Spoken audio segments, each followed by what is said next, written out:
कोई भी हिमाकत की गई तो उसे ऐसा करारा जवाब मिलेगा कि इतिहास और भूगोल दोनों बदल जाएंगे। मेरे साथियों, आज 2025 में पाकिस्तान को याद रखना चाहिए कि कराची का एक रास्ता क्रीक से ही होकर गुजरता है। सीमा को लेकर एक विवाद खड़ा किया जाता है।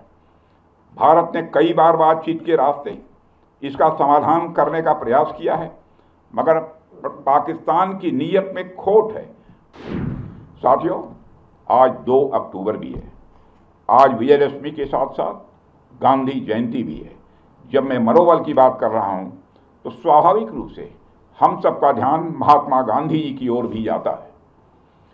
वह तो अपने आप में मनोबल के ज्वलंत उदाहरण थे।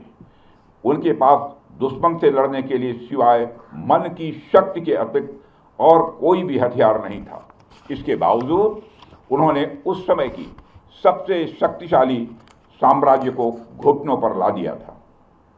फिर हमारे सैनिकों के पास तो शस्त्र भी है और मनोबल भी है, और हमारे सामने तो कोई चुनौती टिक ही नहीं सकती है। साथियों, ऑपरेशन सिंदूर के दौरान हमारी आर्म्ड फोर्सेस ने यह दिखा दिया कि भारत की संप्रभुता को चुनौती देने वाली ताकतें चाहे जहां कहीं भी छिपी हों, हम उन्हें ढूंढकर उनका खात्मा करने की शक्ति रखते हैं। दुनिया की कोई भी ताकत हो, यदि वह हमारी संप्रभुता को चुनौती देगी तो भारत चुप नहीं रहेगा। श्री रामचरितमानस में एक चौपाई में भगवान श्री राम ने भी कहा है, देव दनुज भूपति भटनाना, संबल अधिक हो बलवाना, जो रण हमहि पचारे कोई, लड़हि सुखेन कालु किन होई। मतलब वो चाहे कोई भी हो, यदि रण में हमें ललकारे तो हम उससे सुखपूर्वक लड़ेंगे, चाहे वह काल ही क्यों न हो। इसी प्रकार आज का भारत कहता है, चाहे आतंकवाद हो या किसी भी तरह की समस्या, हम सबसे निपटने और जीतने की पूरी क्षमता रखते हैं। साथियों, ऑपरेशन सिंदूर के दौरान पाकिस्तान ने लेह से लेकर सर क्रीक के इस इलाके तक भारत के डिफेंस सिस्टम को भेजने की नाकाम कोशिश की। भारत के डिफेंस सिस्टम को उन्होंने भेजने की एक नाकाम कोशिश की, जबकि भारत की सेनाओं ने अपनी जवाबी कार्रवाई में पाकिस्तानी एयर डिफेंस सिस्टम को पूरी तरह से एक्सपोज कर दिया और दुनिया को यह भी संदेश दे दिया कि भारत की सेनाएं जब चाहें, जहां चाहें और जैसे भी चाहें पाकिस्तान को भारी नुकसान पहुंचा सकती हैं। अपने सामर्थ्य के बावजूद हमने संयम का परिचय दिया, क्योंकि हमारी सैन्य कार्रवाई आतंकवाद के विरोध में थी।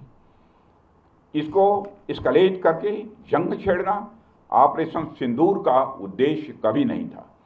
मुझे इस बात की खुशी है कि भारतीय सेनाओं ने ऑपरेशन सिंदूर के सभी मिलिट्री ऑब्जेक्टिव यानी सभी लक्ष्यों को सफलतापूर्वक प्राप्त करने में कामयाबी हासिल की है। मगर आतंकवाद के खिलाफ हमारी लड़ाई जारी है। साथियों, आज़ादी के 78 साल बीत जाने के बावजूद सर क्रीक इलाके में सीमा को लेकर एक विवाद खड़ा किया जाता है। भारत ने कई बार बातचीत के रास्ते इसका समाधान करने का प्रयास किया है, मगर पाकिस्तान की नीयत में खोट है। उसकी नीयत साफ नहीं है। जिस तरह से हाल में पाकिस्तान की फौज ने सर क्रीक के सटे इलाकों में अपना मिलिट्री इंफ्रास्ट्रक्चर बढ़ाया है, वह उसकी नीयत बताता है। साथियों, भारत की सीमाओं की रक्षा भारतीय सेनाएं और बॉर्डर सिक्योरिटी फोर्स मिलकर मुस्तैदी से कर रही हैं। अगर सर क्रीक इलाके में पाकिस्तान की ओर से कोई भी हिमाकत की गई तो उसे ऐसा करारा जवाब मिलेगा कि इतिहास और भूगोल दोनों बदल जाएंगे। मेरे साथियों, और 1965 की जंग में भारत की सेना ने लाहौर तक पहुंचने का सामर्थ्य भी दिखाया। आज 2025 में पाकिस्तान को याद रखना चाहिए कि कराची का एक रास्ता क्रीक से ही होकर गुजरता है। साथियों, आज जब हम यहाँ शस्त्र पूजा कर रहे हैं तो हमें माँ दुर्गा के उस स्वरूप को भी स्मरण करना चाहिए जब सभी देवताओं की शक्तियों का सम्मिलन हुआ और वह दिव्य शक्ति के रूप में प्रकट हुई। माँ दुर्गा इस बात की प्रतीक है कि जब विभिन्न शक्तियाँ एकजुट होती हैं तभी असुरों का संहार संभव हो पाता है।